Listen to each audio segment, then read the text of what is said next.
बिस्मिल्लाहिर्रहमानिर्रहीम नहमदुहु व नुसल्ली अला रसूलिहिल करीम अम्मा बाद। मोहतरम नाज़रीन इकराम, एक साहब है ज़ियान शेख, इनकी जानिब से एक कमेंट है, अशाबा नाम रख सकते हैं क्या? प्लीज़ बताइए, क्योंकि ये नाम रखना है। बिल्कुल, अशाबा नाम रखने में किसी भी तरह की कोई हरज की बात नहीं है, कोई ख़राबी नहीं है। शरअन ये नाम रखना दुरुस्त है। अशाबा जो है ना, ये अरबी ज़ुबान का लफ्ज़ है। आइन, बड़ा शीन, अलिफ, बा और आखिर में छोटा हा, अशाबा।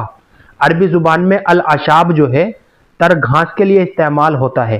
तर घास यानी हरियाली। तो अशाबा के माना है हरियाली और सब्ज़े की कसरत।